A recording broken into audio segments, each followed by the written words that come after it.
Start. नमस्कार मित्रों, मैं आपका astro friend astro Om Prakash. Astro divine light channel में आपका बहुत बहुत हार्दिक अभिनंदन है मित्रों।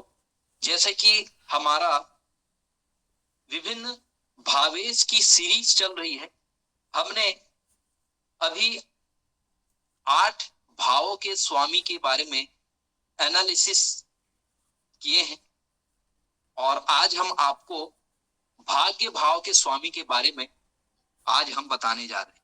जी हाँ मित्रों, ये भाग्य भाव हमारे कुंडली का जो नवम भाव है, इसे हम भाग्य भाव के नाम से जानते हैं। आज हम आपको इसी भाग्य भाव के बारे में विचार करते हैं। सबसे पहले ये कुंडली का जो नवम भाव होता है, नवम भाव के स्वामी को ही हम भाग्येश कहते हैं। तो नवम भाव से क्या क्या विचारनी पक्ष है मित्रों, इसके बारे में हम पहले चर्चा कर लेते हैं। नवम भाव से हम पिता का विचार करते हैं। नवम भाव से लंबी धार्मिक यात्रा का विचार करते हैं। नवम भाव से हम परमात्मा कृपा का भी हम विचार करते हैं। नवम भाव से हम, चूंकि ये पत्नी की जो बहन है उसका भी बारे में भी हम विचार करते हैं, है ना। पत्नी का जो भाई है साला का भी हम विचार इसी भाव से करते हैं। तो डिवाइन कॉन्स्टिट्यूशन का भी विचार हम इसी भाव से करते हैं। और ये नवम जो भाव होता है वो सबसे महत्वपूर्ण भाव होता है। भाग्येश की जो दशा होती है उस दशा को ही हम सबसे महत्वपूर्ण दशा मानते हैं, क्योंकि ये जो नवम भाव है वो हमारे प्रारब्ध का भाव है। जो हम अच्छे कर्म करते हैं और वो जो अच्छे कर्म जहां संचित होते हैं, जो हमारा प्रारब्ध बनाते हैं, वो इसी नवम भाव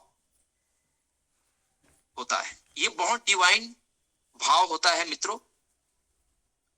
तो चलिए मेरे को बताइए कि नवम भाव के स्वामी कौन है, नवमेश कौन है इस कुंडली में। सर गुरु। एक वेरी गुड। आप देख पा रहे होंगे कि नवम भाव का जो स्वामी है वो है गुरु। अब गुरु को इस कुंडली में 2 भावों का लॉर्डशिप मिला हुआ है। कौन कौन से भाव का लॉर्डशिप मिला हुआ है? सर 9 और नवम भाव 12। और नवम भाव और 12th द्वादश भाव। हाउस। तो ये दोनों भावों का लॉर्डशिप मिला हुआ है। तो हम प्रायोरिटी किसको देंगे? क्योंकि गुरु का जो मूल त्रिकोण राशि है धनु राशि, वो त्रिकोण में बनने की वजह से वो ज्यादा प्रभाव और ज्यादा फल जो है वो इसी नवम भाव का देगा। तो जनरली हम नवम भाव के फलों को ज्यादा मात्रा में क्या करेंगे, कंसीडर करेंगे। अर्थात इस कुंडली के लिए क्या हुआ, मोस्ट एस्पिशियस गुरु जो है वो सबसे ज्यादा योग कारक हुए इस कुंडली में, और सबसे ज्यादा शुभ फल देने वाले ग्रह भी गुरु हुए। गुरु है ही नेचुरल डिवाइन कॉन्स्टिट्यूशन का कारक, है ना। गुरु कभी भी किसी का बुरा नहीं करते, चाहे वो गुरु मारक हो या अकारक हो। गुरु की दृष्टि में हमेशा अमृत होती है। गुरु जहां भी दृष्टि डाल दे उस भाव को ये क्या कर देता है, उस भाव के कारकत्व में ये वृद्धि कर देता है। तो इस कारण से हम गुरु को क्या मानते हैं, बहुत ज्यादा डिवाइन मानते हैं। बहुत ज्यादा इसको हम परमात्मा से, परमात्मा कृपा से, पर भगवत आशीर्वाद से, भगवत कृपा से इसको हम जोड़ के देखते हैं। तो चलिए मित्रों, आज हम इसी गुरु के बारे में, आज कुंडली के 12वें भावों में गुरु, हमारे शास्त्रकारों ने गुरु के क्या क्या फल कथन कहे गए हैं, आज इसके बारे में हम चर्चा करेंगे। चलिए मित्रों, एक बार पुनः आपका बहुत बहुत हार्दिक अभिनंदन है मित्रों। अगर हमारे चैनल में आप अभी अभी जुड़े हुए हैं तो हमारे चैनल को लाइक करिए, शेयर करिए, सब्सक्राइब करिए मित्रों।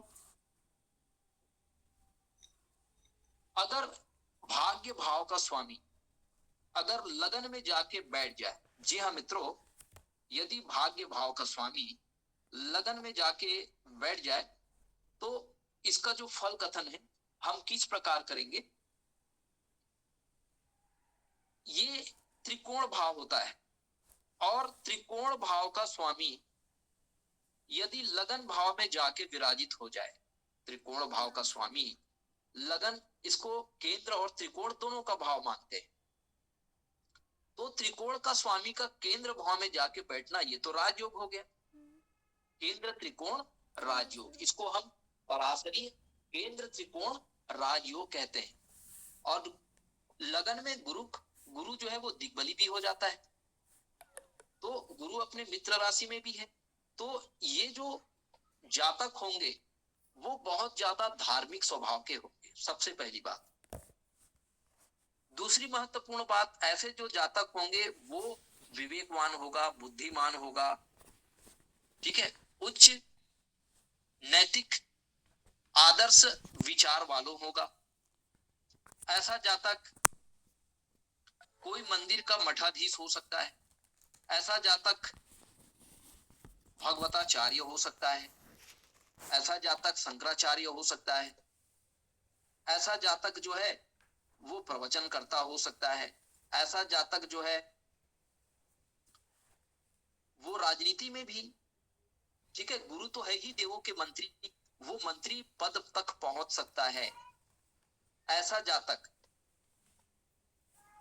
बैंक का मैनेजर हो सकता है, ऐसा जातक जो है वो ऑफिसर हो सकता है, ठीक है, ऐसे जातक जो है वो प्रोफेसर हो सकता है, शिक्षक हो सकता है, मोटिवेशनल स्पीकर हो सकता है,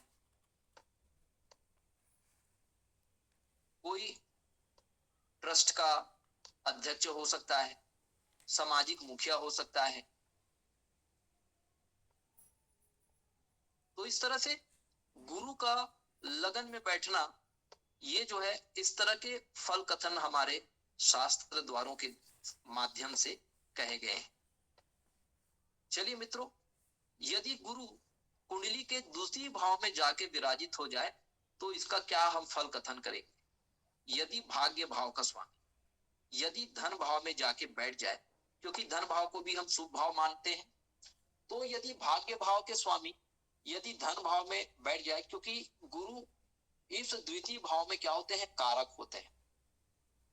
तो यहाँ पर एक सिद्धांत कार्य करता है, अगर दूसरे भाव में अगर गुरु अकेला होगा तो हमारा एक सिद्धांत है, कारको भाव नासाय। तो ये क्या करेगा, यहाँ के शुभ फलों में ये क्या करेगा, कमी पैदा करेगा। शुभ फलों में मतलब हो सकता है जातक को कभी भी क्योंकि गुरु को क्या है, पैसा चाहिए क्या, गुरु को पैसे की बिल्कुल भी जरूरत नहीं है, क्योंकि जो आध्यात्मिक स्वभाव के होते हैं, आध्यात्मिक प्रकृति के होते हैं, वो कभी भी धन संचय को ज्यादा महत्व नहीं देते और न ही वो पारिवारिक वैल्यू को ज्यादा महत्व देते हैं। वो तो केवल एक सन्यासी जैसा वो जीवन यापन करते हैं, उनको परिवार से भी उनको ज्यादा मोह नहीं होता। लेकिन ऐसे जो जातक होते हैं वो परमात्मा के पास जाते हैं, तो जो परमात्मा के करीब होंगे उनको ये सांसारिकता जो है वो ज्यादा प्रभावित नहीं कर सकती, ज्यादा ये मोह माया जो है वो प्रभावित उसको नहीं करेगा। यदि हम बहुत ज्यादा डिवाइन हो जाते हैं, बहुत ज्यादा आध्यात्मिक हो जाते हैं, तो हम अपने परिवार से भी दूर चले जाते हैं, कोई एकांत में जाते हैं और एकांत में जाके हम साधना करते हैं। हम उस सत्ता को, उस ईश्वरीय सत्ता की तलाश हमको रहती है। हम स्पिरिचुअल जर्नी तभी हम कर पाएंगे जब मटेरियल वर्ल्ड से हमारा क्या होगा, डिसोसिएशन होगा। तो गुरु के पास क्योंकि किसी भी प्रकार का लोभ नहीं है, गुरु जो है वो ज्यादा धन संचित करके रखना नहीं चाहता, तो ये गुरु के स्वभाव के अनुसार जो है वो यहाँ पर फल देंगे। क्योंकि गुरु यहाँ पर कारक होता है, तो कारको भाव नासाय सिद्धांत के अनुसार इस तरह के फल कथन हम कर सकते हैं। यदि यहाँ पर कोई और शुभ ग्रह बैठे हो या कोई और ग्रह बैठे हो तो गुरु जो है वो ज्यादा अच्छा फल देगा। ऐसा जातक जो है वो धन संचय की दिशा में बहुत अच्छा काम करेगा, बैंक बैलेंस बनाएगा, अपने परिवारों को पूरी तरह से ये क्या करेगा, सपोर्ट करेगा और परिवार वाले भी इनको सपोर्ट करेंगे। ऐसे जातकों को संपत्ति का भी लाभ होगा। ऐसे जातक जो है बहुत सौम्य स्वभाव के होंगे, इनकी वाणी जो है बहुत सौम्य होगी और कभी कभी बहुत ज्यादा आध्यात्मिक होने की वजह से ये अपने परिवार से भी इनको दूर जाना पड़ सकता है, ये एकांत हो सकते हैं। चलिए, यदि भाग्य भाव का स्वामी भाग्येश अगर, लेकिन ये जो सेकंड हाउस में जो भाग्येश की स्थिति होगी वो धन के लिए अत्यंत शुभ होगी, ठीक है, धन के मामले में अत्यंत शुभ होगी। चूंकि ये धन त्रिकोण है, तो धन त्रिकोण होने की वजह से ऐसा जातक जो है ना धार्मिक कार्यों से जुड़कर भी धन प्राप्त कर सकता है, ठीक है, किसी ट्रस्ट का अध्यक्ष होकर के भी वो धन प्राप्त कर सकता है। बैंकर हो करके भी वो धन का संचय कर सकता है, या फिर ये कोई प्रवचनकर्ता हो सकता है, भगवताचार्य हो सकता है, ठीक है, तो मोटिवेशनल स्पीकर भी हो सकता है, और इस तरह से ऐसे जुड़े कार्यों से ये क्या कर सकता है, धन का संचय कर सकता है। चलिए मित्रों, यदि भाग्य भाव के स्वामी यदि पराक्रम भाव में जाके बैठ जाए, तो अब इसका हम किस तरह से फल कथन करेंगे। यदि भाग्य भाव का स्वामी यदि पराक्रम भाव में जाके बैठ जाए मित्रों, तो अब यहाँ पर ये, चूंकि बुध जो होता है, गुरु जो है, वो बुध को क्या किया, स्वीकार नहीं किया। गुरु ने बुध को स्वीकार नहीं किया, इस कारण से गुरु बुध को अपना शत्रु मानता है, ठीक है। तो कहीं ना कहीं यहाँ पर गुरु को जो है वो कंफर्टेबल जो है फील नहीं होगा। तो यहाँ पर कभी कभी जातकों के पराक्रम में भी कमी देखने को मिलेगा, या फिर दूसरे शब्दों में कहे कि जातक को अपने भाग्योदय करने के लिए बहुत ज्यादा पराक्रम करना पड़ेगा, तभी कहीं जा करके उसका भाग्योदय होगा। और ऐसे समय में जातक को क्या है, थोड़ी थोड़ी यात्रा भी करनी पड़ सकती है। लेकिन इनके आलोचक बहुत होंगे, ठीक है, तो इनके पड़ोसियों का पूर्ण रूप से इनको समर्थन नहीं मिल पाएगा। इनके आलोचक अधिक होने की वजह से इनके जीवन में संघर्ष बढ़ जाएंगे, और इसी संघर्ष से ऐसे जातक जो है वो क्या करेंगे, पराक्रम करेंगे, और जिससे उनका भाग्योदय होगा। छोटे भाई बहनों से भी इनका जो संबंध है वो मधुर होंगे, लेकिन फिर भी छोटे भाई और बहन में इनके प्रति असंतुष्टि का भाव होगा। चलिए मित्रों, अगर भाग्य भाव का स्वामी यदि कुंडली के चौथे भाव में आके बैठ जाए, तो इसका हम किस प्रकार फल कथन करेंगे। पुनः मैं बताऊं मित्रों, ये भाग्य भाव का स्वामी यदि केंद्र भाव में जाके बैठ गया, तो फिर से ये क्या बनाएगा, राजयोग बनाएगा। केंद्र त्रिकोण पराशरी राजयोग, पहला राजयोग। दूसरा राजयोग मित्रों, गुरु कर्क राशि में है, तो एक और महत्वपूर्ण राजयोग यहाँ पर बनेगा। तो वो कौन सा राजयोग है, अपराजिता जी?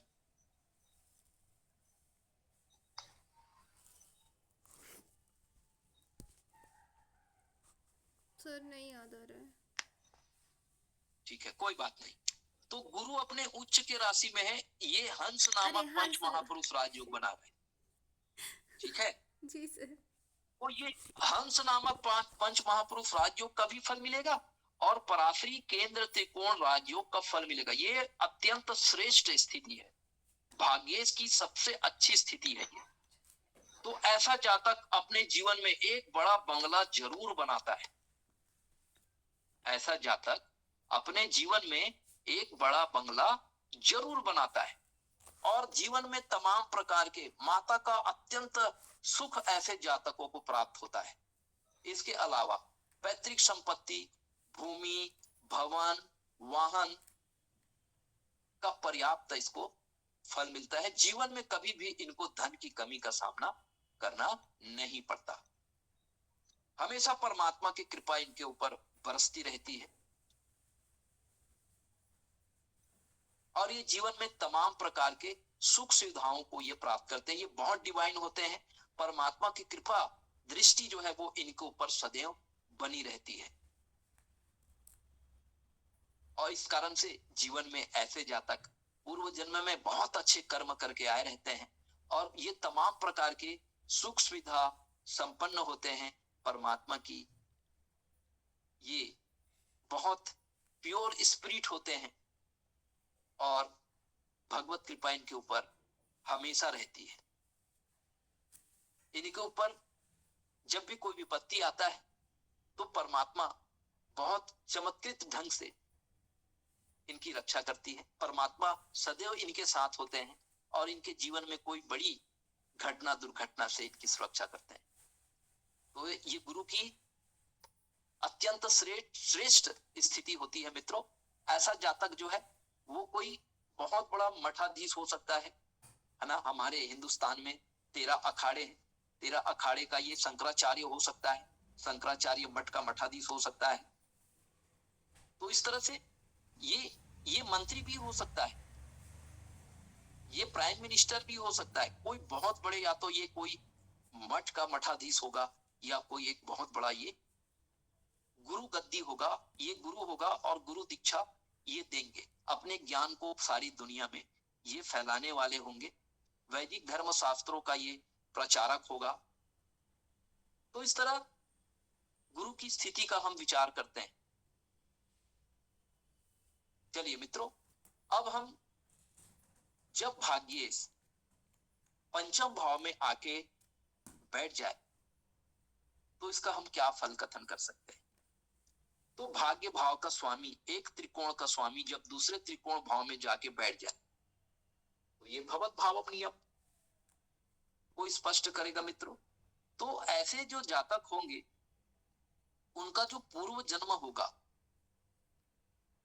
वो बहुत ज्यादा ये वेद पाठी ब्राह्मण रहे होंगे पूर्व जन्म में। ऐसे जातक जो है वो अपने ज्ञान का सदुपयोग मानवता के कल्याण में करके आए होंगे।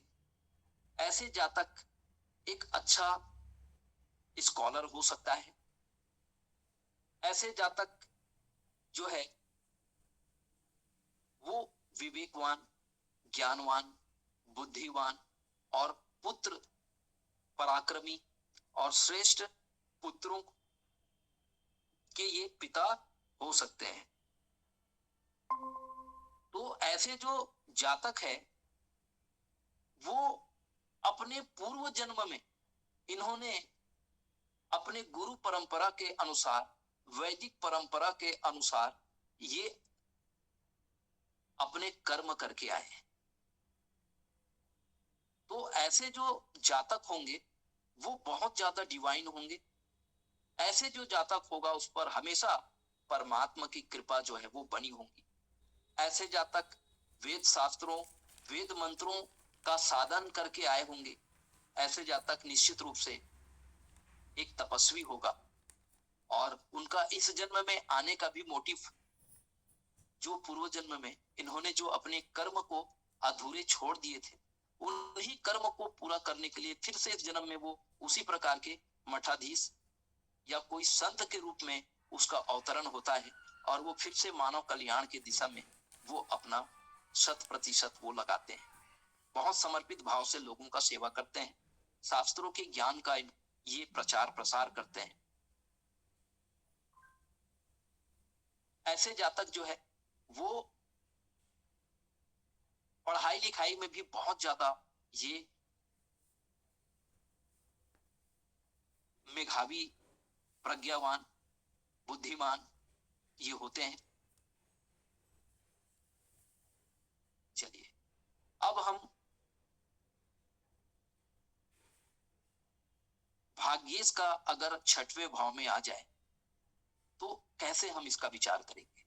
तो नौवे भाव का स्वामी यदि अपने से दसम भाव में जाके बैठ जाए तो इसका हम क्या फल कथन कर सकते हैं। तो ऐसा जातक जो है क्योंकि बुध की राशि में है, ऐसा जातक एक अच्छा टीचर हो सकता है, एक अच्छा शिक्षक हो सकता है। ऐसा जातक जो है वो भगवताचार्य हो सकता है, कोई प्रवचन करता हो सकता है। और ऐसे जातक जो है वो शत्रुहंता हो सकता है। ऐसे जातक क्योंकि गुरु अपने शत्रु के राशि में है, लेकिन गुरु यहाँ पर क्या है, भाग्येश है, इसलिए गुरु क्या है, बली है। तो ये क्या करेगा, इस भाव की भी वो रक्षा करेगा। हालांकि भाग्य में क्या होगा, थोड़ा सा कमी जरूर होगा, क्योंकि भाग्य भाव का स्वामी जब अशुभ भाव में, त्रिष्टाय भाव में, त्रिक भाव में जब बैठते हैं तो उनके शुभ फलों में थोड़ी सी कमी आ जाती है। और कोई भी ग्रहों के शुभ फलों में थोड़ी अगर कमी आएगी तो सीधा सीधा उसका सेहत पर उसका असर देखने को मिलता है। तो निश्चित रूप से ऐसे जातकों को कुछ पेट से रिलेटेड प्रॉब्लम हो सकती है मामूली सी, लेकिन गुरु क्या है, भाग्येश है, तो ज्यादा बड़े परेशानी ये होने नहीं देगा।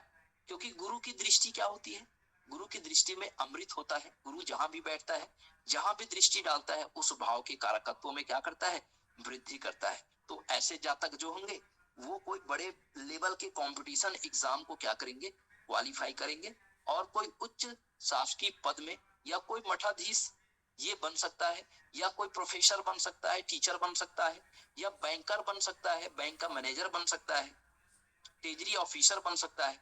तो इस तरह का हमको गुरु से विचार करना चाहिए। पैतृक संपत्ति से भी उनको धन लाभ प्राप्त हो सकता है, और कोर्ट कचहरी में यदि कोई मामले अगर चल रहे हो तो कोर्ट कचहरी के जो डिसीजन है वो इनके फेवर में आएंगे। चलिए, अब यदि भाग्य भाव का स्वामी यदि सप्तम भाव में आ जाए तो इसका किस तरह से हमें फल कथन करना चाहिए मित्रों। यदि भाग्य भाव का स्वामी अगर सप्तम भाव में विराजित हो जाए तो सप्तम भाव हमारे स्पाउस का है, हमारी पत्नी का भाव होता है।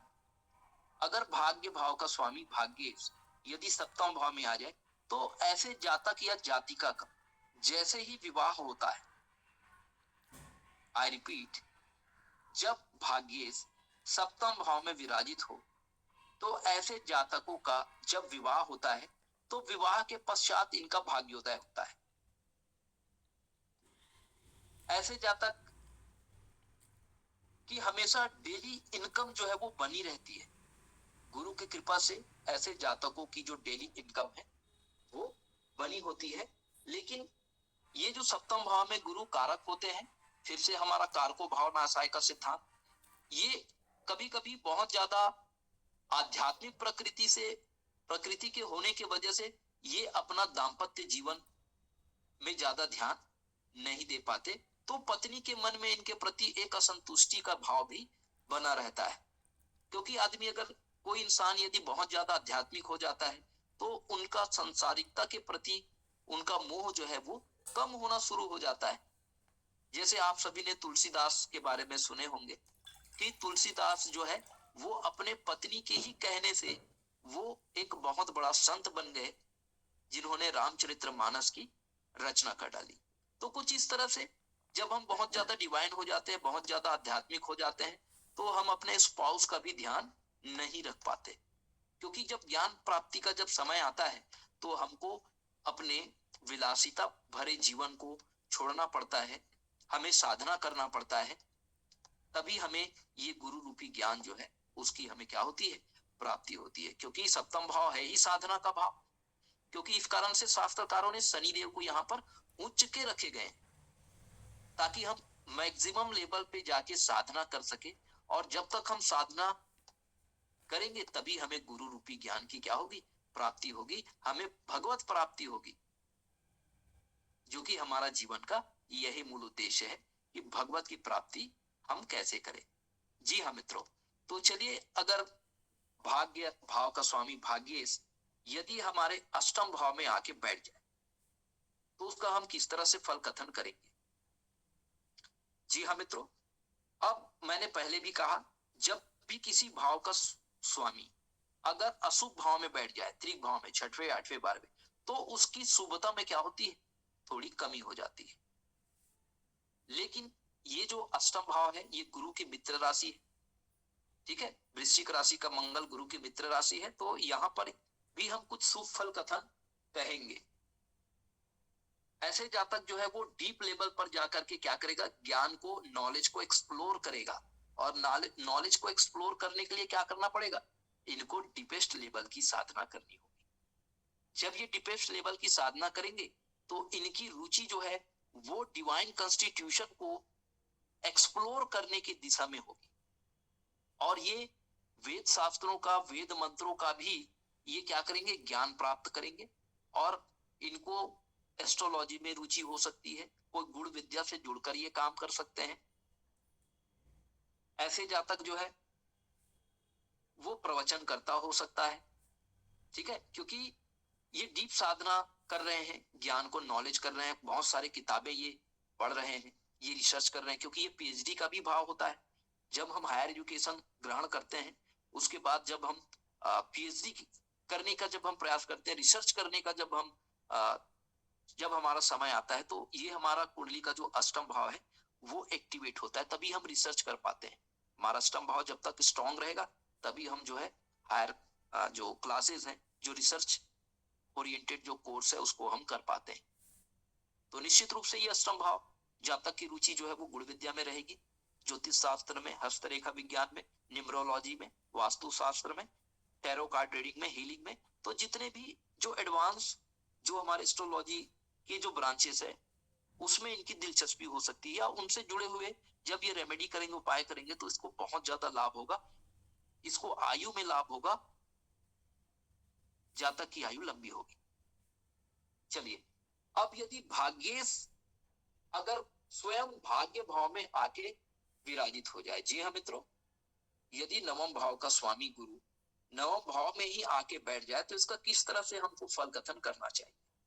तो निश्चित रूप से पिता से बहुत ज्यादा इनको सहयोग प्राप्त होगा। ऐसे जातक जो है वो हायर स्टडीज में बाहर भी जाएंगे, है ना, ये विदेश भी जा सकते हैं एजुकेशन को लेकर के। और सबसे बड़ी बात, ये लंबी धार्मिक यात्राएं करेंगे। ज्योतिर्लिंग की यात्रा हो गया, द्वादश ज्योतिर्लिंग, वैष्णो देवी, शनि शिंगणापुर, सिद्धि विनायक, जितने भी सिद्ध पीठ है ये जरूर अपने जीवन में यात्रा करेंगे, सिद्ध पीठ का यात्रा करेंगे, और इन पर हमेशा डिवाइन कॉन्स्टिट्यूशन की कृपा बनी रहेगी। गुरु की ये सबसे श्रेष्ठ स्थान होता है मित्रों कि अगर भाग्य भाव का स्वामी स्वयं भाग्य भाव में बैठ जाए तो ये गुरु की सबसे मजबूत स्थिति है मित्रों। ऐसा जातक अत्यंत ही भाग्यशाली होता है, और भाग्य से तमाम प्रकार के इनको फल प्राप्त होते हैं, क्योंकि इनके पूर्व जन्म के जो अच्छे कर्म होते हैं उन अच्छे कर्मों का फल प्राप्त करने का समय आ चुका होता है। जब भी ऐसे जातक जिनके भाग्येश भाग्य भाव में हो और भाग्येश की ही दशा उनको अगर लगी हो तो ज्यादा उनको कर्म करने की जरूरत नहीं होता। जी हाँ मित्रों, सारा चीज इनको भाग्य से क्या होता है, प्राप्त हो जाता है। हम अपने दैनिक जीवन में भी ऐसे एग्जाम्पल देखते हैं कि हम अपने क्लास में इंटेलिजेंट होते हैं, लेकिन कुछ स्टूडेंट होते हैं जो औसत होते हैं पढ़ाई लिखाई में, लेकिन फिर भी उनका जॉब लग जाता है, वो अच्छे पद में चले जाते हैं, और हम स्ट्रगल करते रहते हैं, सफर करते रह जाते हैं। तो ऐसा उनके पूर्व जन्म के अच्छे कर्मों का प्रताप होता है, फल होता है, उनका पुण्योदय होता है, उनका पुण्य काल उदय होता है, उनका भाग्योदय होता है मित्रों। इसलिए थोड़े से ही प्रयास करने से उनको सफलता प्राप्त हो जाती है। इसे ही हम भगवत कृपा कहते हैं, इसे ही हम भाग्य जैसी कोई चीज कहते हैं, क्योंकि ये भाग्य व्यक्ति पूर्व जन्म के अच्छे कर्मों से लेकर के आए होते हैं, इसलिए इस जन्म में उसको ये सारा फल जो है वो सहज रूप से प्राप्त होता है।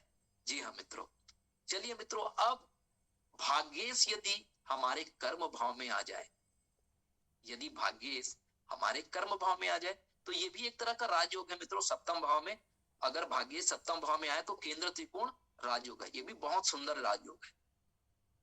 अब यदि फिर से त्रिकोण भाव का स्वामी गुरु अगर केंद्र भाव में आके बैठ जाए तो ये भी क्या है, एक बहुत सुंदर सा पराश्री केंद्र त्रिकोण राजयोग है। जी हाँ मित्रों, अब यहाँ पर गुरु क्या हो गए, नीच के हो जा रहे हैं मित्रों। ठीक है, गुरु केंद्र का तो बल मिलेगा गुरु को, लेकिन गुरु जो है मकर राशि में क्या हो जाता है, नीच के हो जाते हैं। तो नीच यदि शनि की दृष्टि अगर यहाँ पर पड़ रही हो तो गुरु का क्या हो जाएगा, नीच भंग हो जाएगा, और गुरु जो है वो उच्च के समान फल प्रदान करेंगे। अगर यहाँ पर कहीं से भी शनि की दृष्टि आ जाए या शनि स्वयं यहाँ पर विराजित हो जाए तो गुरु का क्या हो जाएगा, नीच भंग हो जाएगा। और नीच भंग गुरु जो है अब उच्च के समान ये फल प्रदान करेगा, अर्थात ये जो केंद्र त्रिकोण राजयोग का जो फल है वो 10 गुना बढ़ जाएगा। और निश्चित रूप से ऐसे जातक जो है वो क्या होंगे, मंत्री होंगे, कैबिनेट में मंत्री हो सकते हैं, कोई बहुत बड़े पद में ये जा सकते हैं। ये मठाधीश, शंकराचार्य मठ का ये मठाधीश हो सकता है, कोई बहुत बड़े मंदिर का ट्रस्ट का ये अध्यक्ष हो सकता है। और ऐसे प्रोफेशन में जब ये रहेंगे तो निश्चित रूप से इनका यश, कीर्ति, मान सम्मान, उन्नति, पदोन्नति स्वतः ही बढ़ जाएगी मित्रों। तो ये बहुत सुंदर सा ये राजयोग है। अगर गुरु का निज भंग हो गया, यदि शनि की कहीं से दृष्टि पड़ गई यहाँ पर, तो ये अत्यंत श्रेष्ठ योग माना जाएगा मित्रों। चलिए, अगर कर्म भाव का स्वामी अगर भाग्य भाव का स्वामी यदि लाभ भाव में चला जाए तो ये भी अत्यंत श्रेष्ठ योग कहे गए हैं। तो ऐसे जातक को हमेशा भाग्य से क्या होगा, लाभ प्राप्त होगा। तो ऐसे जातक को भाग्य से लगातार लाभ प्राप्त होगा। पिताजी से भी इनको पूर्ण रूप से सहयोग प्राप्त होगा, इनको बड़े भाई से भी सहयोग प्राप्त होगा, अपने मित्रों से भी इनको सहयोग जो है वो प्राप्त होगा। धर्म कर्म से जुड़े हुए कार्यों से भी इनको लाभ होगा। ये जितना ज्यादा धन जो है वो लोगों की सेवा में लगाएगा, दान दक्षिणा में लगाएगा, उतना ही ज्यादा परमात्मा जो है इनको फल प्रदान करेंगे। ठीक है, क्योंकि ये व्यय का भाव है, ये धन का भाव है, मतलब ये लाभ का गेन भाव है। व्यय मतलब लाभ का गेन। वो एक गाना मेरे को याद आ रहा है मित्रों, एक बहुत ही क्लासिकल गीत है, गरीबों की सुनो वो तेरा सुनेगा, तुम 1 रुपया दोगे वो 10 लाख होगा। जी हाँ मित्रों, तो ये गाना बिल्कुल यहाँ पर चरितार्थ हो रहा है कि हम जितना पैसा हम दान देते हैं, परमात्मा जो है उतना ही 10 गुना ज्यादा, 10 लाख गुना ज्यादा हमें फल देता है। इसलिए ये लाभ का भाव है मित्रों। और लाभ कैसा होगा, ये लाभ का गेन, ये लाभ का क्या है, धन भाव है। लाभ से दूसरा अर्थात कोई भी भाव का दूसरा जो धन भाव होता है। तो और चूंकि ये नैसर्गिक रूप से इसको हम क्या कहते हैं, ये व्यय भाव, मतलब धन का व्यय, अर्थात धन का दान हम जितना ज्यादा करेंगे उतना ही ज्यादा हमें क्या होगा, गेन प्राप्त होगा, लाभ प्राप्त होगा। जी हाँ मित्रों, तो इस तरह से हमने देखा कि भाग्येश गुरु का हम मेष लगन से मीन लगन तक हमने द्वादश भाव में हमारे शास्त्रकारों के द्वारा बड़े ही सरल और सहज रूप से इस भाग्येश की स्थिति को समझाया गया मित्रों, जिसे हमने आपके सामने एज इट इज रखा।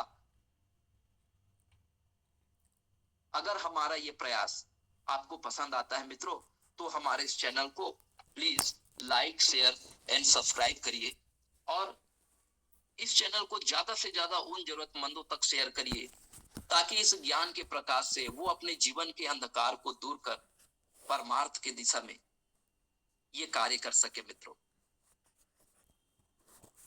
अब आपके क्वेरीज का समय आ गया मित्रों। यदि आपके मन में किसी प्रकार का कोई क्वेश्चन है तो उसको आप पूछ सकते हैं। यदि आप अपनी कुंडली एनालिसिस कराना चाहते हैं तो हमारे डिस्क्रिप्शन बॉक्स में दिए गए लिंक पर जाके आप हमसे संपर्क कर सकते हैं मित्रों।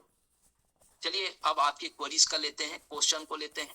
यदि आपके मन में किसी प्रकार का कोई डाउट है, कोई जिज्ञासा है, तो उसको जरूर शेयर करिए। कोई कुंडली है तो उसको अवश्य शेयर करिए, और कृपया आप लोग प्रकट हो जाइए।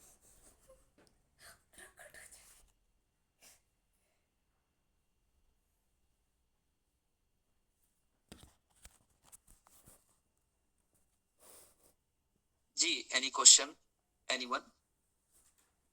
प्रणाम सर। हाँ, आशीर्वाद।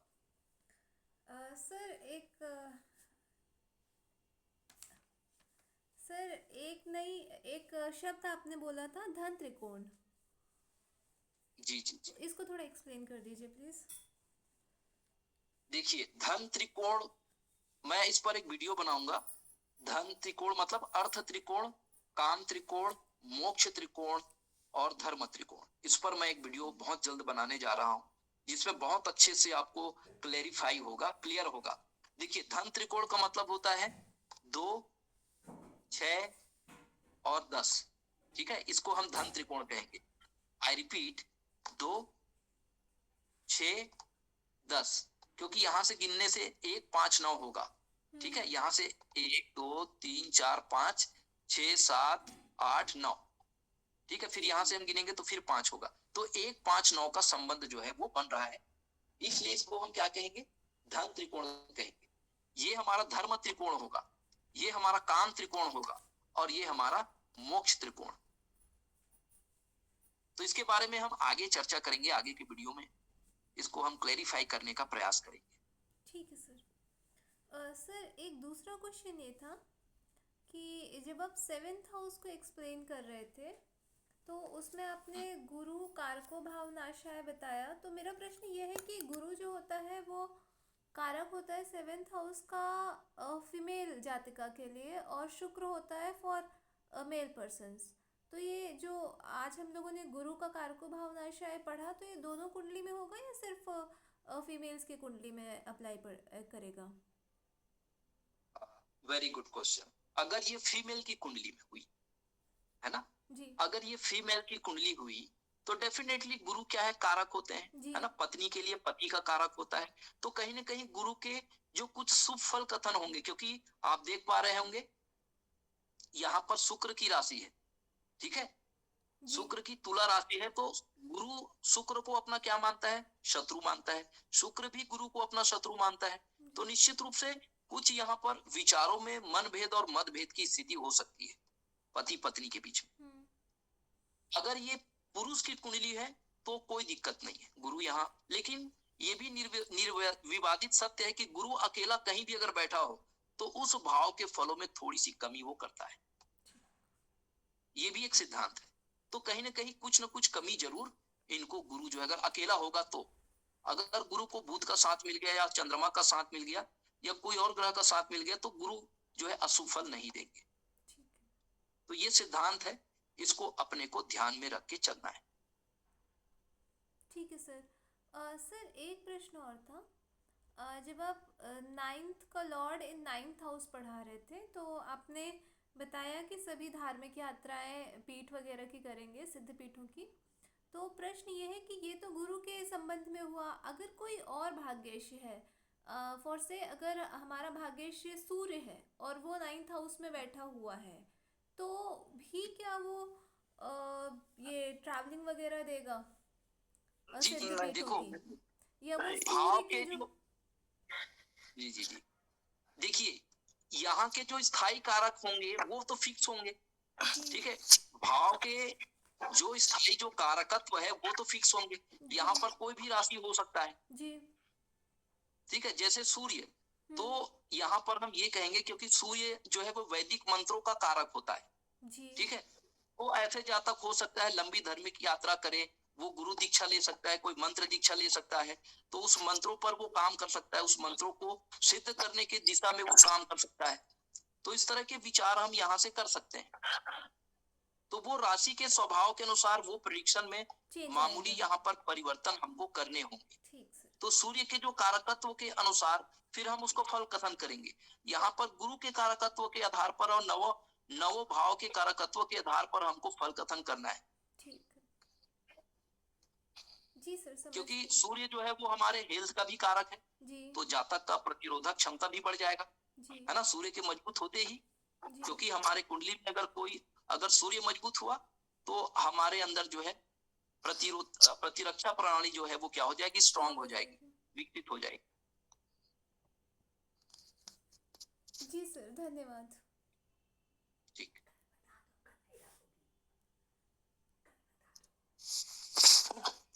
हाँ प्रियंका मैम, आप कुछ पूछना चाह रहे थे? No sir. वर्मा मैम, आपके मन में कोई क्वेश्चन है, कोई डाउट है?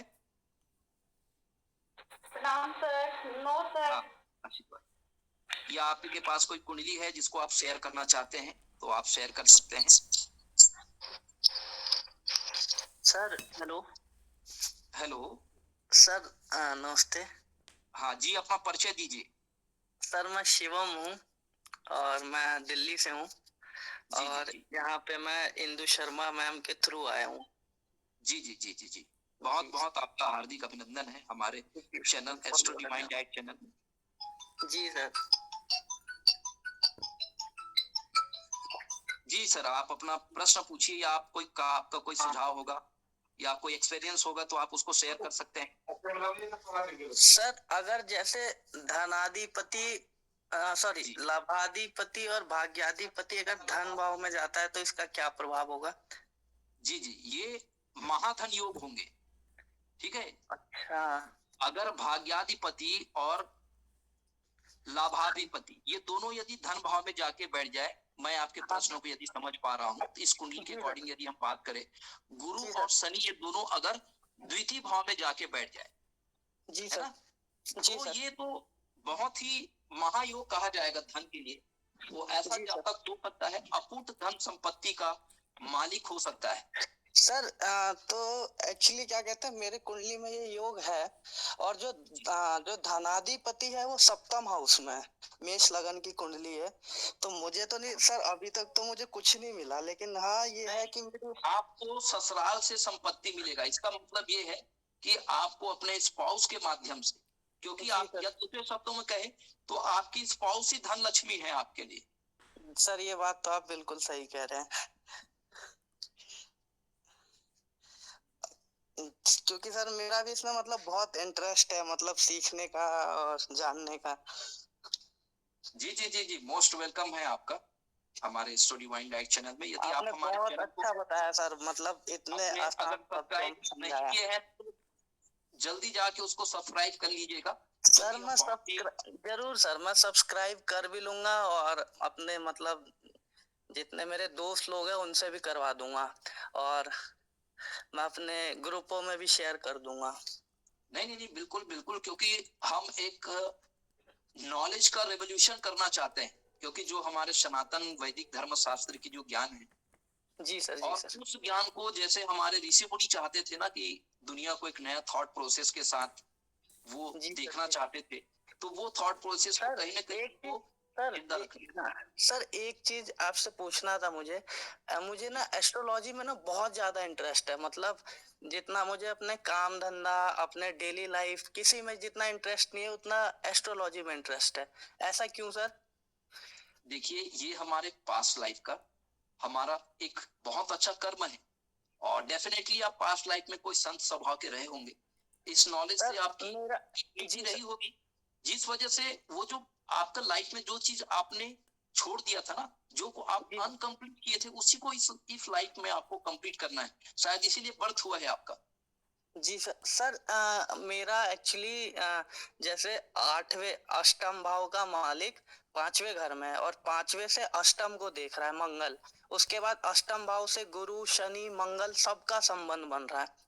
हाँ, तो डेफिनेटली ये अष्टम भाव आपका एक्टिवेट हो चुका है, आपको वो गुण विद्या, वो ऑकल्ट साइंस, वो एस्ट्रोलॉजी आपको अट्रैक्ट कर रही सर है, मैंने वो बोल सर रही है कि मेरा आप सीखो, जी सर। इस नॉलेज मेरा में आप आओ।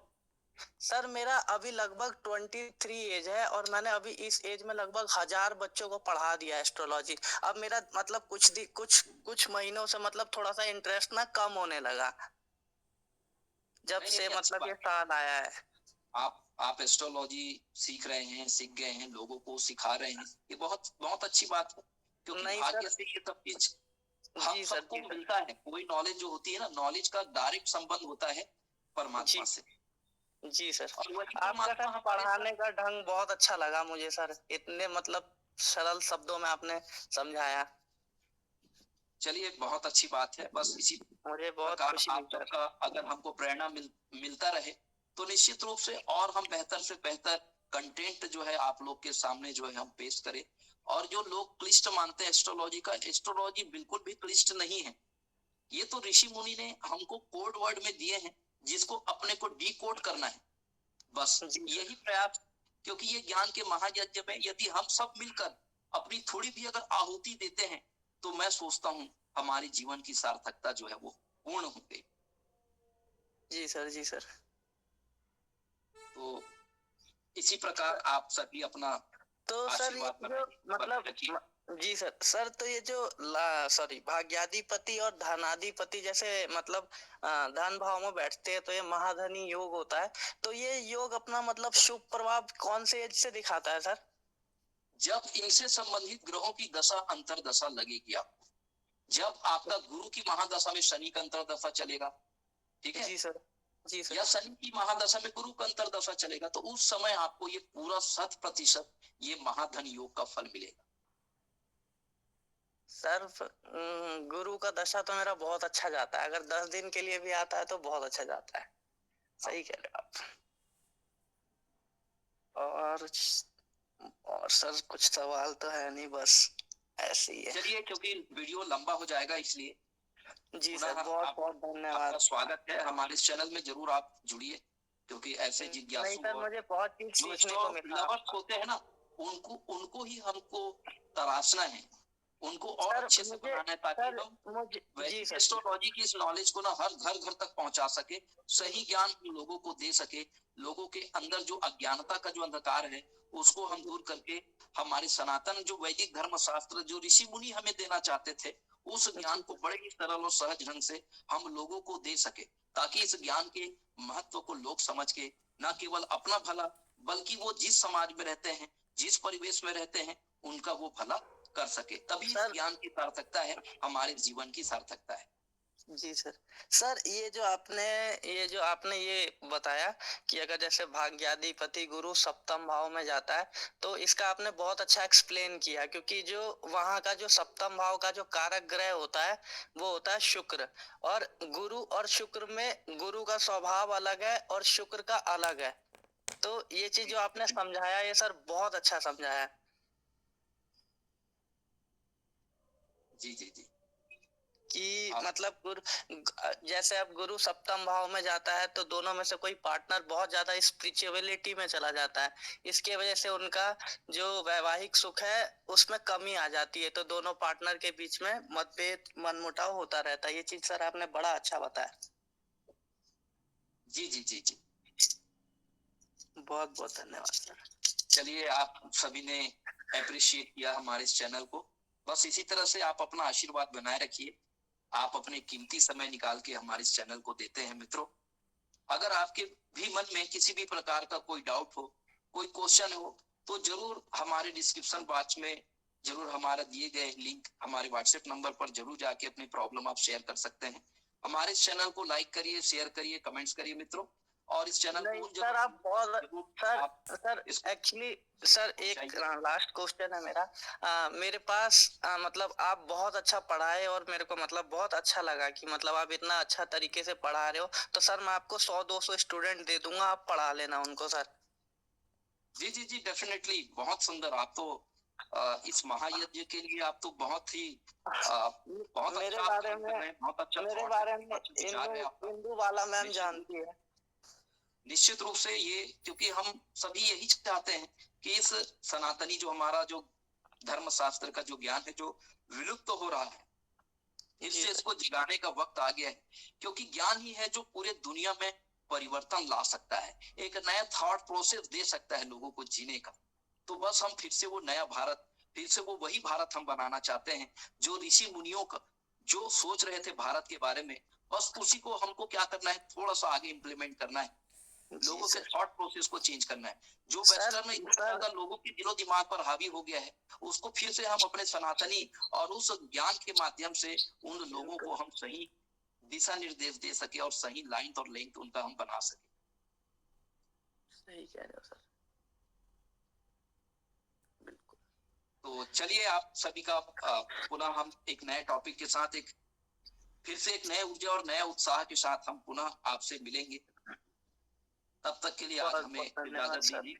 और बिल्कुल आप सबका बहुत बहुत धन्यवाद, बहुत बहुत साधुवाद। नमस्कार मित्रों। प्रणाम। प्रणाम सर। प्रणाम सर। प्रणाम प्रणाम।